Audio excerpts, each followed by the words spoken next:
Os tesouros dos deuses. 1.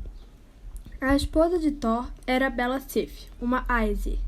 Thor a amava por ser quem ela era, mas também por seus olhos azuis, sua pele alva, seus lábios vermelhos e seu sorriso. E ele amava seus longuíssimos cabelos, que eram da cor de um campo de cevada no fim do verão. Thor acordou e encarou Sif, que ainda dormia. Ele coçou a barba. Em seguida, cutucou a esposa com a mão enorme. O que aconteceu? Perguntou o deus. Sif abriu os olhos, eles eram da cor do céu no verão. O que aconteceu com o quê? Perguntou ela, e então mexeu a cabeça. Sif estava confusa. Ergueu os dedos intrigada, tocando o couro cabeludo careca e rosado. Depois olhou para Thor horrorizada. Meu cabelo? Thor assentiu. Sumiu, constatou o deus. Ele deixou você careca. Ele? Ele quem? Perguntou Sif. Thor não respondeu. Atuou Megingjord, seu cinturão de poder, que dobrava sua enorme força. Loki, explicou. Isso é obra de Loki. Como pode ter tanta certeza? Indagou Sif, passando a mão pela cabeça careca compulsivamente, como se o toque delicado de seus dedos fosse fazer o cabelo voltar a crescer. Porque, sempre que alguma coisa estranha acontece, penso logo que é culpa de Loki. Poupa muito tempo, explicou o deus. A porta dos aposentos de Loki estava trancada, então Thor a botou abaixo, explodindo-a em pedacinhos. Ele ergueu Loki pelo pescoço e perguntou simplesmente, por quê? Por que o quê? Loki era a face da mais perfeita inocência. O cabelo de Sif, o cabelo dourado da minha esposa. Era tão bonito. Por que você o cortou? Com expressões diferentes misturando-se no rosto de Loki. Em sua face havia um ar astuto e enganador, truculento e confuso, tudo ao mesmo tempo. Thor o sacudiu com força. Loki olhou para baixo, se esforçando ao máximo para parecer envergonhado. Achei que seria engraçado. Eu estava bêbado. Thor franziu a testa. O cabelo era a glória de Sif. Vão pensar que raspei a cabeça dela como um castigo, que ela fez o que não devia com quem não devia. Bem, é verdade. É mesmo, respondeu Loki. É provável que pensem isso. E, bem, infelizmente, considerando que arranquei o cabelo pela raiz, ela vai passar o resto da vida completamente careca. Ah, não vai não. Thor encarou Loki, erguendo-o bem acima da cabeça, com uma carranca trovejante. Bem, temo que vá sim. Mas Sif pode usar chapéus, lenços. Ela não vai passar o resto da vida careca, interrompeu Thor. Porque se você, Loki, filho de Laufey, não fizer o cabelo dela crescer agora mesmo, vou quebrar cada osso do seu corpo. Todos, um por um. E se o cabelo não crescer direito, vou voltar e quebrar todos os ossos outra vez. E de novo. Se eu praticar todos os dias, em pouco tempo ficarei muito bom nisso, comentou ele, soando um pouco mais animado. Não, Loki pediu. Não tenho como devolver o cabelo. Não é assim que funciona. Acho que hoje vou levar 1 hora para quebrar todos os ossos do seu corpo, refletiu Thor. Mas aposto que com prática consigo reduzir esse tempo para 15 minutos. Vai ser bem interessante descobrir. E Thor quebrou o primeiro osso. Anões! Gritou Loki. Como? Os anões. Eles conseguem fazer qualquer coisa. Vão criar um cabelo dourado para Sif. Um cabelo que vai se unir com a cabeça e crescer normalmente. Fios dourados perfeitos. Eles podem fazer isso. Juro. Então é melhor você se apressar, sugeriu Thor, largando Loki no chão. Loki se levantou meio sem jeito e saiu correndo antes que Thor pudesse quebrar mais algum osso seu. Ele calçou os sapatos que lhe permitiam viajar pelos céus e foi para Svartalfheim, onde ficam as oficinas dos anões. Constatou que os mais engenhosos eram 3 anões conhecidos como os Filhos de Ivaldi. Loki foi até a forja subterrânea dos anões. Saudações, filhos de Ivaldi. Ouvi dizer nas minhas andanças que Brock e seu irmão Eitri são os melhores artesãos anões deste tempo e de todos os outros, comentou Loki. Não é verdade, retrucou um dos filhos de Ivaldi. Nós é que somos. Nós somos os maiores artesãos que existem. Mas me garantiram que Brock e Eitri sabem forjar tesouros tão bons quanto os de vocês. Mentiras, exclamou o mais alto dos filhos de Ivaldi. Eu não confiaria naqueles incompetentes de mãos furadas nem para ferrar um cavalo. O menor e mais sábio dos filhos de Ivaldi apenas deu de ombros. Não importa o que eles fazem, nós conseguimos fazer melhor. Soube que eles desafiaram vocês a produzir 3 tesouros, comentou Loki. Os deuses, Aesir, vão julgar quem é o melhor forjador. Ah, por falar nisso, um desses tesouros tem que ser cabelo dourado, do tipo que nunca para de crescer. Nós podemos fazer isso, respondeu um dos filhos de Ivaldi. Até mesmo Loki tinha dificuldade de diferenciá-los. O deus da trapaça atravessou a montanha para visitar o anão chamado Brock na oficina que ele compartilhava com seu irmão, Eitri. Os filhos de Ivaldi estão forjando 3 tesouros para presentear os deuses de Asgard, anunciou Loki.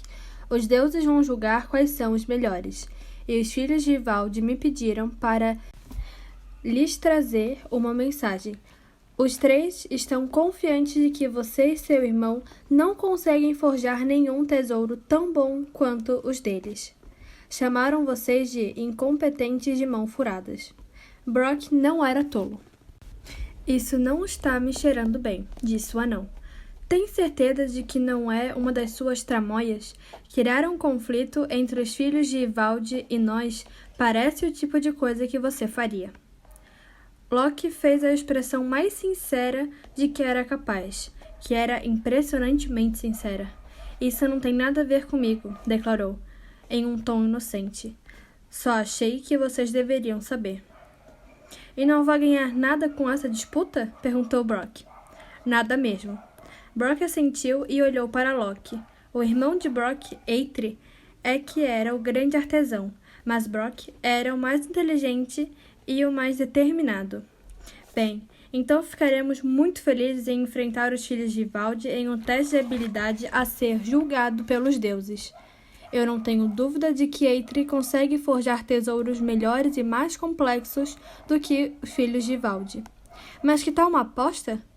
No que você está pensando? Perguntou Loki. Quero a sua cabeça em troca dos tesouros, declarou Brock. Se ganharmos o desafio, meu irmão e eu ficaremos com ela. Tem muita coisa acontecendo nessa cabeça, Loki. Eu tenho certeza de que Eitri poderia transformá-la em um dispositivo maravilhoso. Uma máquina de pensar, talvez, ou um tinteiro. O sorriso de Loki não vacilou, mas ele fechou a cara por dentro. O dia tinha começado tão bem. Ora, seria apenas uma questão de garantir que Eitri e Brock perdessem o concurso. Os deuses ainda receberiam as 6 maravilhas dos anões, e Sif recuperaria seu cabelo dourado. Ele poderia fazer isso. Era Loki, afinal. É claro, concordou o deus. Minha cabeça, sem problema. Do outro lado da montanha, os filhos de Ivaldi forjavam seus tesouros. Loki não estava preocupado com eles, mas precisava garantir que Brock e Eitri não conseguiriam, na verdade, nem poderiam vencer a disputa. Brock e Eitri entraram na forja. O interior estava escuro, iluminado apenas pelo brilho laranja do carvão em brasa. Eitri pegou um pedaço de couro de porco de uma prateleira e jogou na forja. Estava guardando esse couro para uma situação como essa, comentou o anão. Brock apenas assentiu. Muito bem, começou Eitri. Você fica no fole, Brock. Não pare de bombear. Preciso que a forja fique bem quente e preciso que a temperatura seja constante. Ou não vai funcionar. Bombeei sem parar.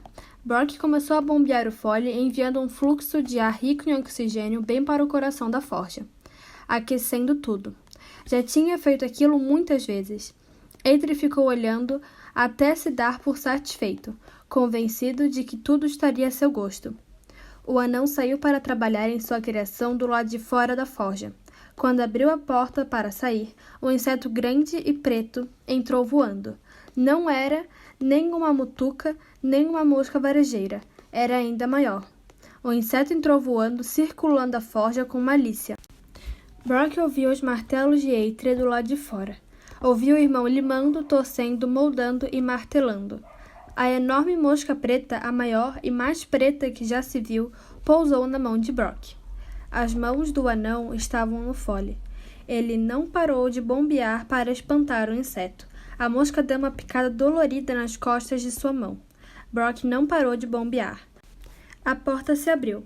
Eitri entrou e retirou o trabalho da forja com todo cuidado. Ao que parecia, era um enorme javali com pelo de ouro reluzente. Bom trabalho, elogiou Eitri. Se tivesse só 1 grau mais quente ou mais frio, isso tudo teria sido um desperdício de tempo. Você também fez um bom trabalho, irmão, comentou Brock. A mosca preta, lá no teto da oficina, fervilhava de raiva e ressentimento. Eitri pegou um bloco de ouro e jogou na forja. Muito bem, falou. Este tesouro vai deixar os deuses impressionados. Quando eu disser, comece a bombear o fole. Então, aconteça o que acontecer, não reduza o ritmo, não acelere nem pare, é um trabalho delicado. Pode deixar, respondeu Brock. Eitri saiu da sala e começou a trabalhar. Brock esperou até ouvir o comando do irmão, e então começou a bombear o fole. A mosca negra voou pelo aposento, pensativa, então pousou no pescoço de Brock.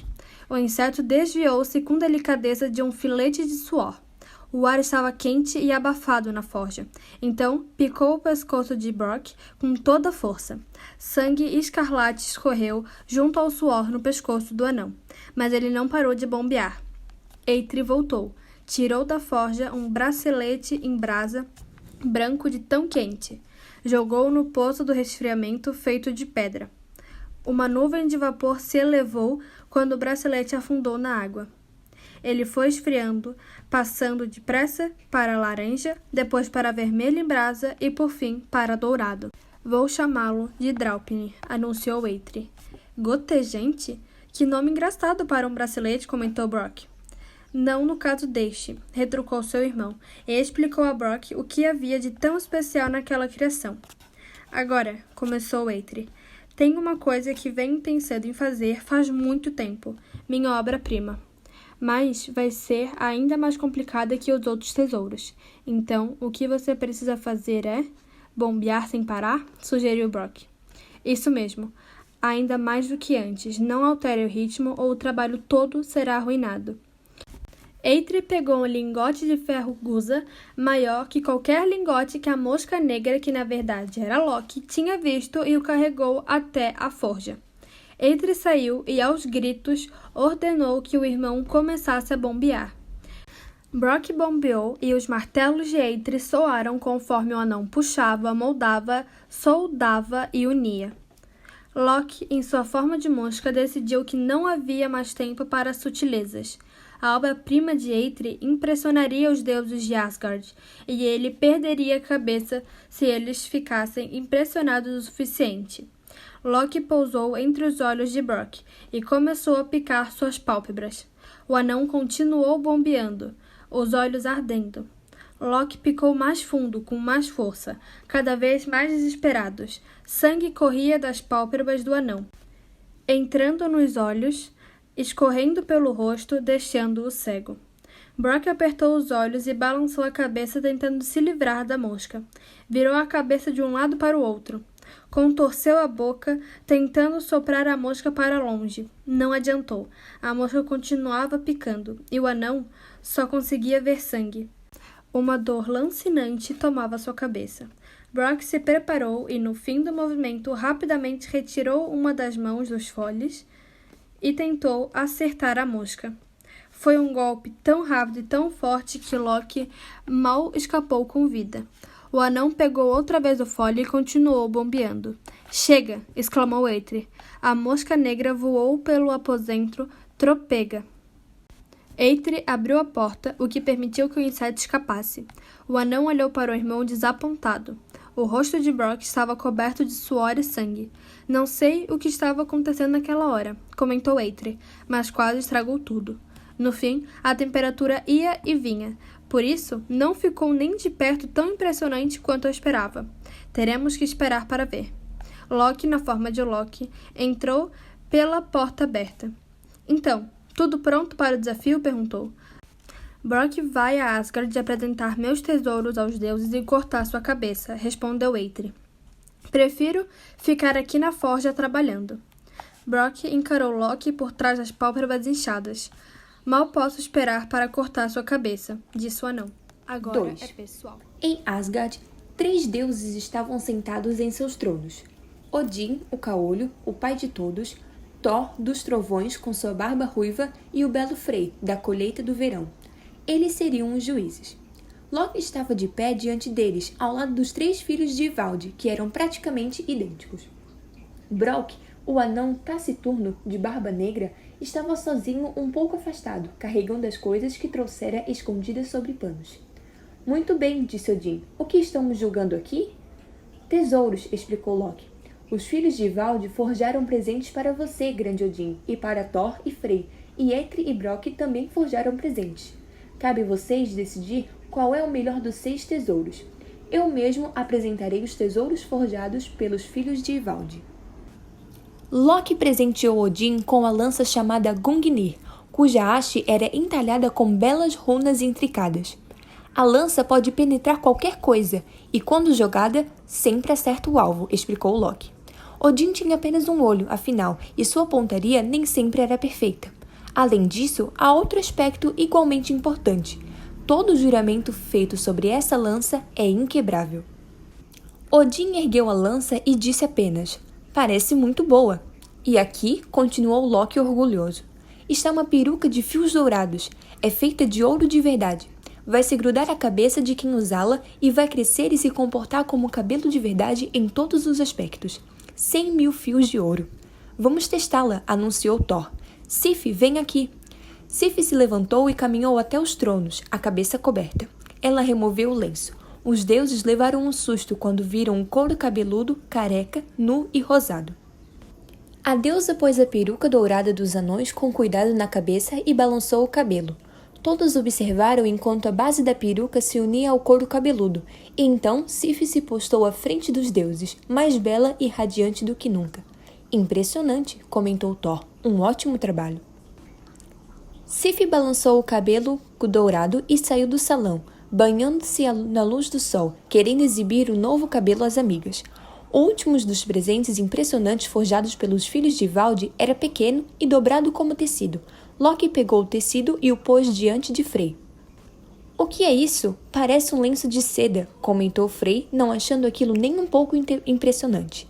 É verdade, concordou Loki. Mas, se desdobrá-lo, verá que na verdade é um navio. Seu nome é Skidbladnir. Sempre terá bons ventos, não importa onde for.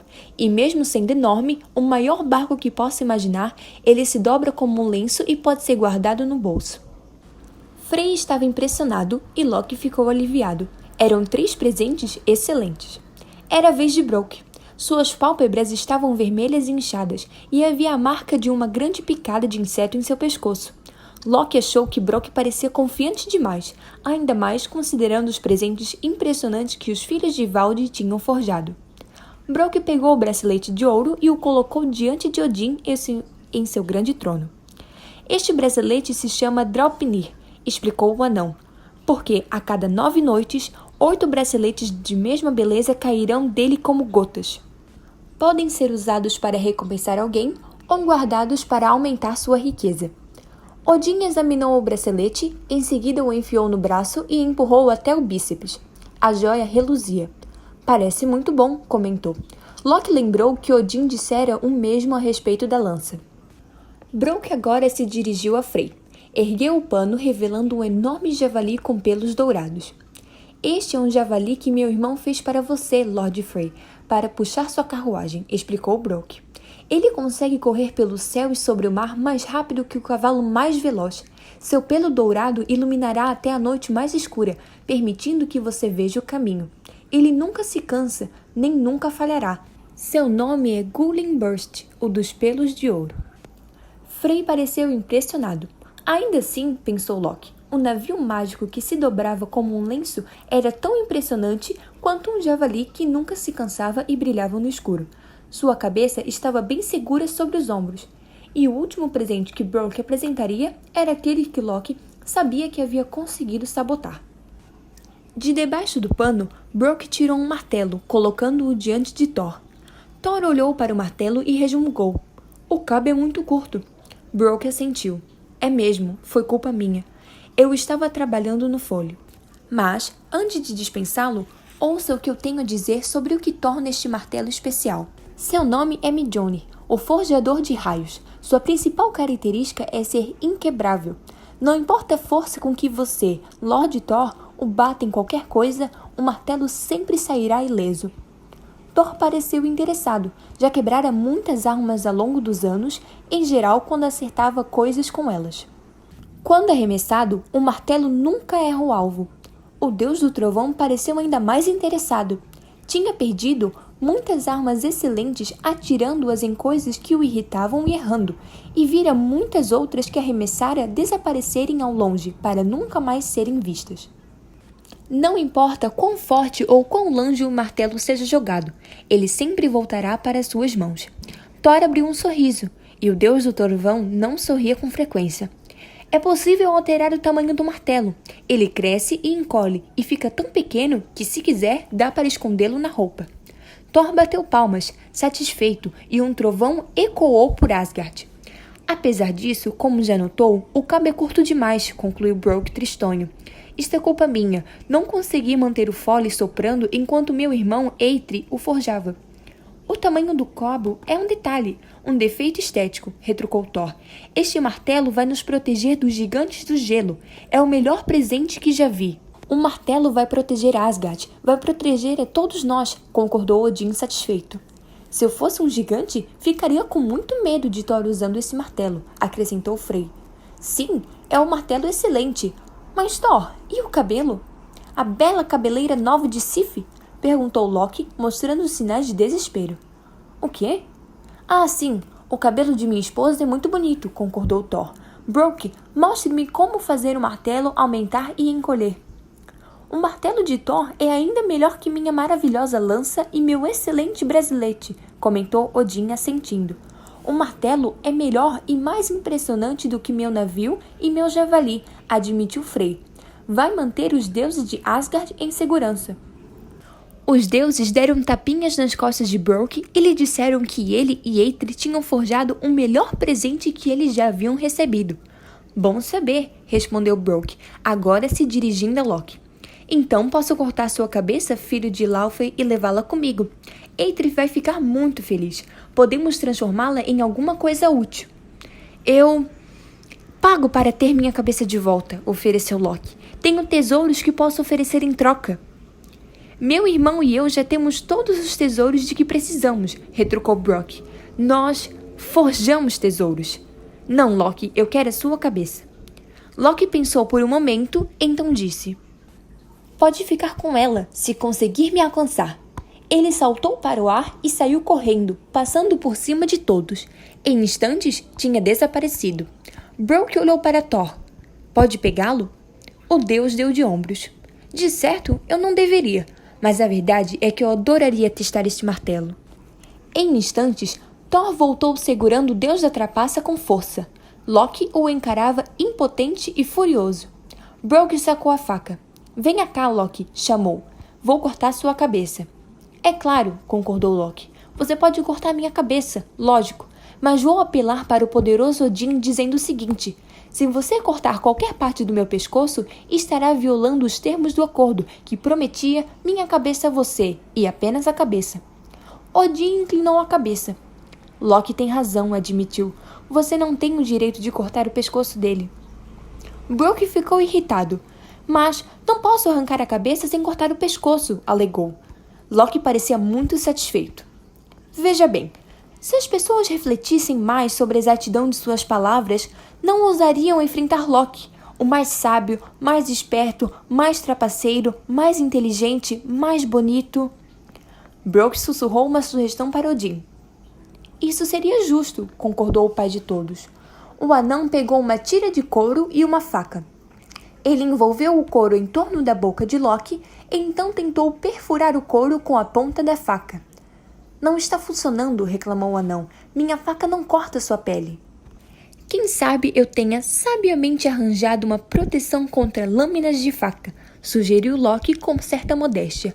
Só para o caso de esse truque do... Ah, você não pode cortar o meu pescoço? Não funcionar. Infelizmente, nenhuma faca pode me cortar. Brooke grunhiu e pegou uma sovela, uma ferramenta pontuda usada para fazer peças de couro. Então a enfiou pela tira de couro, abrindo furos nos lábios de Loki. Depois, pegou um fio grosso e costurou a boca do deus. Brooke foi embora, deixando Loki com a boca costurada bem firme, sem poder reclamar. Para Loki, a dor de não poder falar era mais agoniante do que a dor de ter os lábios costurados no couro. E agora você sabe. Foi assim que os deuses ganharam seus maiores tesouros. Foi por causa de Loki. Até o martelo de Thor foi culpa de Loki. Com ele, era assim. Havia ressentimento até mesmo junto à maior gratidão. E havia gratidão mesmo no momento em que ele era mais odiado.